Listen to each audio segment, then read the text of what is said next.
Welcome to all in today classes. In previous classes we have discussed about Euclid division algorithm, and we have also solved so many questions uh, of SCF to find the SCF of two numbers using Euclid division algorithms. But in today classes we are going to find the SCF of three numbers by using Euclid division algorithm, and some new questions based on Euclid division lemma. So I am going to just start the first questions. Here you are seeing that today find the SCF of 441, 567 and 693.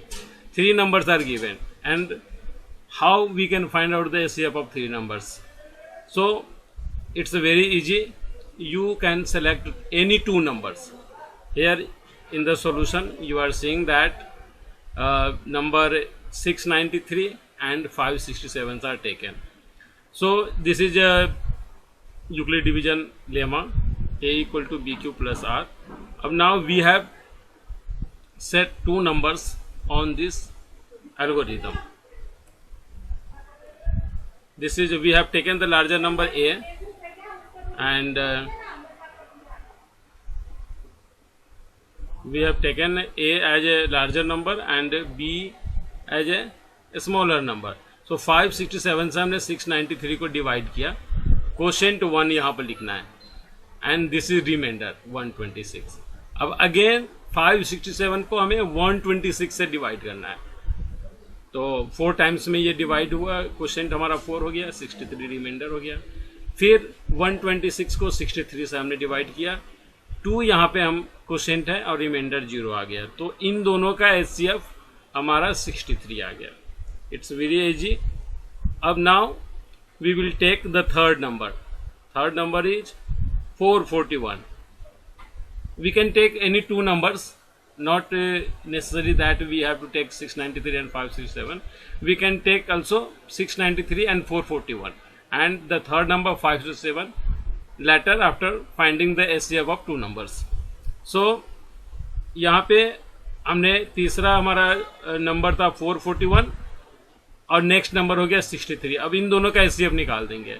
अगर आप ये दो number के बदले कोई 441 के लिए होते हैं, जैसे 567 और 441, उससे जो SCF आता उसको फिर थर्ड नंबर के साथ हमें सॉल्व करना है. तो यहाँ पे इसको यूक्लिड एल्गोरिथम को यहाँ पर C equal to D Q plus R, वहाँ पर हमने बनाया था A equal to B Q plus R, यहाँ पर C equal to D Q plus R. यहाँ पर C हमारा 440 हो गया और D 63, और same process again we will follow the same process. यहाँ पे हम देख रहे हैं 441 को जब डिवाइड किया गया 63 से, तो 7 हमारा क्वोशेंट आया और 0 रिमाइंडर. इस केस में 63 हमारा एचसीएफ हो गया. नेक्स्ट क्वेश्चन पर हम आते हैं. Using Euclid division algorithm find the largest number that divides 1251, 9377 and 1562, leaving remainder 1, 2 and 3 respectively. अब ये रिमाइंडर इसमें क्वेश्चंस में कंडीशन दिया है, जो जब एक ऐसा हमें लार्जेस्ट नंबर फाइंड आउट करना है, उस नंबर से जब हम इनको डिवाइड करेंगे तो हमारा रिमाइंडर 1, 2, 3 होना चाहिए. तो सबसे पहले मैं आपको बता दूं कि जब भी आपको लार्जेस्ट नंबर फाइंड आउट करने के लिए कहा जाता है क्वेश्चंस में, it means you have to find the HCF. So first thing is confirm.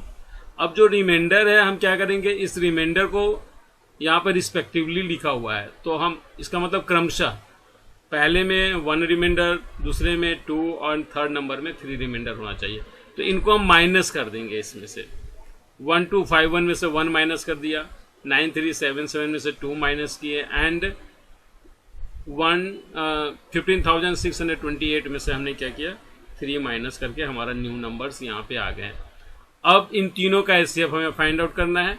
यहाँ पे ए हमारा फर्स्ट लार्जेस्ट नंबर ले लेते हैं 15625, बी हमारा सेकेंड लार्जेस्ट नंबर, और इन दोनों का HCF same Euclid division algorithm से हमने फाइंड आउट किया, और यहाँ पर हमारा एचसीएफ 3125 आ गया. नाउ अब हमारा जो थर्ड नंबर है 1250, 1250 का हमने C फर्स्ट हमने कौन से नंबर लिए थे?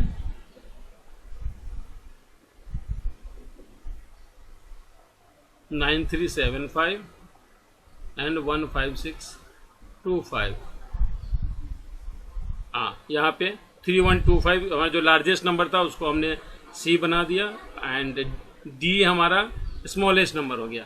और यहाँ पर अगेन हम यूक्लिड डिवीजन लेमा के ऊपर सेट करके यहाँ पे हमने सॉल्व करने की कोशिश किया एचसीएफ फाइंड आउट करने की। यहाँ पे 2 टाइम्स में डिवाइड हुआ 1250 से और 625 हमारा रिमाइंडर था। फिर 1250 को हमने डिवाइड किया, यहाँ पे 0 रिमाइंडर आ गया। सो इस तरह से 625 हमारा लार्जेस्ट नंबर फाइंड आउट हो गया। इस नंबर से जब आप उन तीनों नंबर को जो क्वेश्चन में दिया गया डिवाइड करेंगे तो अगेन आपको वो रिमाइंडर मिलेगा आपको और आप चेक कर सकते हैं डिवाइड करके। नेक्स्ट क्वेश्चन के ऊपर आते हैं। We will prove that 6 + √2 irrational by contradiction. Contradiction method में क्या होता है, जो हमें प्रूफ करने के लिए दिया जाता है उसके अपोजिट हम मान लेते हैं। जैसे आपको क्वेश्चन प्रूफ एक मैंगो दिया गया और कहा जी प्रूव करो ये मैंगो है, तो आप पहले उसको मान लो बनाना, ठीक, मैंगो का अपोजिट। अब फिर बनाना से उसको मैंगो में रिलेट करना है। तो यहाँ पर हमने क्या किया, आंसर में जो 6 + √2 को इरेशनल प्रूव करना था हमने रेशनल लेट कर दिया, क्योंकि इरेशनल का अपोजिट क्या हो जाएगा, रेशनल। तो हमने ले लिया सपोज 6 + √2 इज रेशनल। अब जब भी आपको इस तरह क्वेश्चन आएंगे तो आपको 2 को प्राइम नंबर लेना पड़ेगा। को प्राइम नंबर मैंने पहले बता दिया था, जो ऐसे नंबर जिनके बीच का HCF 1 होता है उसे हम को प्राइम, यानी A और B हमारा 2 को प्राइम नंबर लिया है। इन दोनों के बीच में कुछ भी कॉमन नहीं होगा, ये किसी भी नंबर से डिवाइड नहीं होंगे। तो ये को प्राइम नंबर हमने लिया है। तो 6 + √2 = A/B। अब यहाँ पे क्या करेंगे, जो √2 है, रूट वाले नंबर है, इरेशनल नंबर होता है, उसको हमें रखना है और 6 रेशनल है और A/B भी रेशनल है। तो इसको हम 6 को उस साइड ले गए, माइनस हो गया। अब हमने पढ़ा था कि रेशनल माइनस रेशनल ये स्टेप आप कर सकते हैं, और आप अगर ये स्टेप ना भी करें तो कोई प्रॉब्लम नहीं है, क्योंकि यहाँ पे हमें इक्वल के बाद रेशनल हमें मिल गया है और यहाँ पर इरेशनल है। ये रेशनल माइनस रेशनल = रेशनल आपको 9th क्लास में पढ़ाया था। तो यहाँ पर हम लिख सकते हैं, देख सकते हैं क्वेश्चन आपका सॉल्व हो चुका है ये। It means LHS of 1 is rational. यहाँ पर जो लेफ्ट हैंड साइड है पूरा ये रेशनल है, ये भी रेशनल ही हुआ क्योंकि रूट में यहाँ पे कुछ भी नहीं है। But we know that √2 is irrational. और ये कैसे हो सकता है, जो एक इरेशनल और रेशनल दोनों इक्वल नहीं हो सकता। अगर इधर इरेशनल है तो इधर भी इरेशनल होना चाहिए, और अगर इधर रेशनल है तो इधर भी रेशनल होना चाहिए। तो वी आर सीइंग दैट जो हमारा रिजल्ट आया है वो सही नहीं है। ऐसा पॉसिबल नहीं हो सकता जो रेशनल और इरेशनल बोथ इक्वल हो। तो इसका रीजन क्या हो सकता है, इसका रीजन हो सकता है our wrong assumptions, supposition is wrong। ठीक है, so we can say that 6 + √2 is not rational number, it's irrational number। and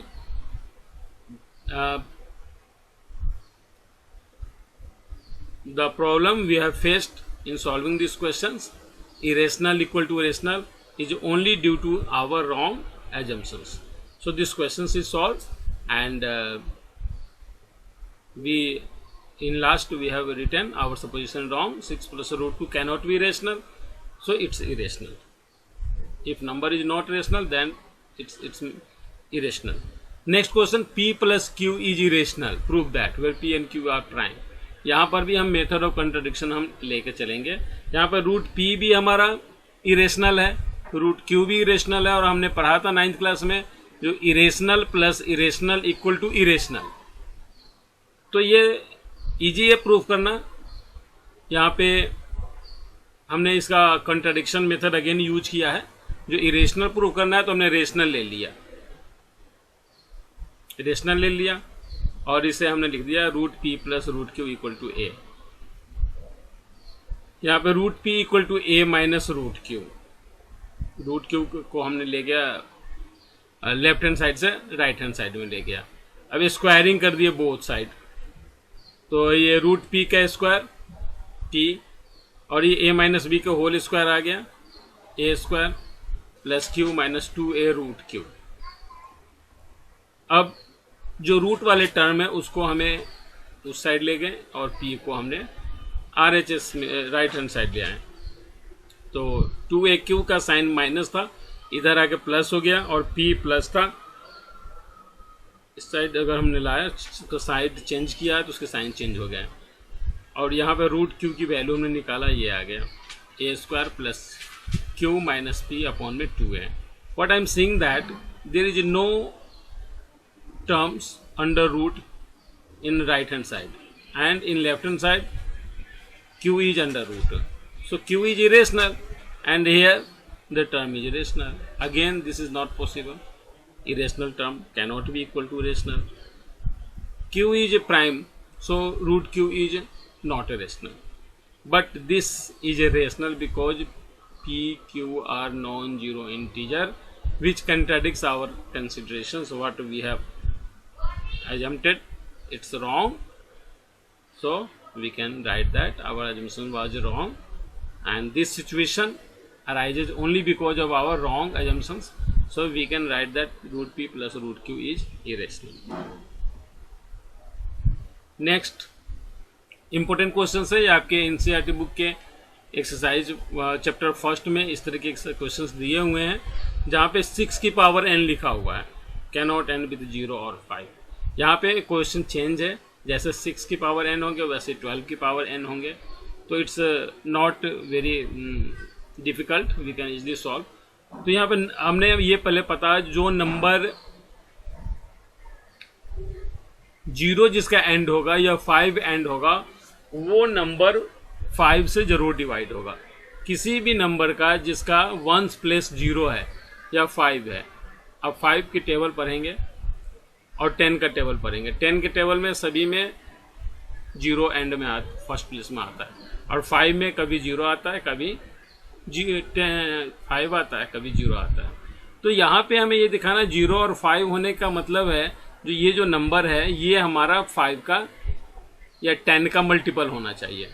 तो हमने क्या किया, 12 का प्राइम फैक्टराइजेशन निकाल दिया, 2 इंटू 2 इंटू 3 की पावर है, और इसको हमने क्या कर दिया, 2 और 2 की पावर जोड़ दिया, तो 2 प्लस 2 दोनों की पावर 1 1 और गुने 3।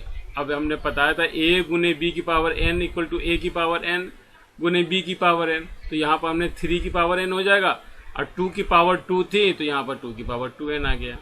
अब यहाँ पर लिखेंगे it does not have a prime 5 in prime factorization, यहाँ पे 5 नहीं है, so for getting 0 at 1's place और 5 at 1's place the prime factorization number must contain 2 and 5। यहाँ पे 2 तो है, 5 मिसिंग है, अगर 5 होता तो फिर यहाँ पे 0 ये जरूर एंड करता।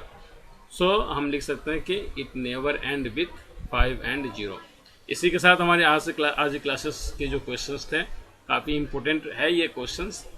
तो ये हमने कुछ आपके बुक से और कुछ हमने CBSE एग्जाम्पलर से हमने क्वेश्चंस लिया है ताकि आपके कॉन्सेप्ट और ज़्यादा क्लियर हो सके। और एक बात मैं आपको बताना चाहूँगा कि ये अभी मैंने मैथ क्लासेस है और हम साइंस के भी वीडियोज बनाएंगे सभी चैप्टरों का, 9th क्लास का, 10th क्लास का। तो आप हो सकता है आपको हम ये लिंक नहीं सेंड कर पाए जो साइंस के चैप्टर का होगा, इसलिए आप मेरे चैनल को सब्सक्राइब कर लें। वहाँ पे जो कुछ भी हम साइंस से रिलेटेड, मैथ से रिलेटेड, आपके कैरियर काउंसलिंग से रिलेटेड और आपके कैरियर बिल्डअप से रिलेटेड, आपके फ्यूचर के जो भी गाइडेंस होंगे, जो आपके सब्जेक्ट सिलेक्शन हो, आगे के जो आप कैरियर बिल्डअप करना चाहते हो उसके बारे में जो कुछ भी इंफॉर्मेशन मेरे पास अवेलेबल होंगे मैं वहाँ पर डालूँगा, तो वो आपको जानने को मौका मिलेगा। इसलिए आप उस चैनल को सब्सक्राइब कर लें सो दैट आपको मेरे लिंक फॉरवर्ड करने का वेट ना करना पड़े। इसी के साथ मेरा आज का क्लासेस फिनिश होता है। धन्यवाद।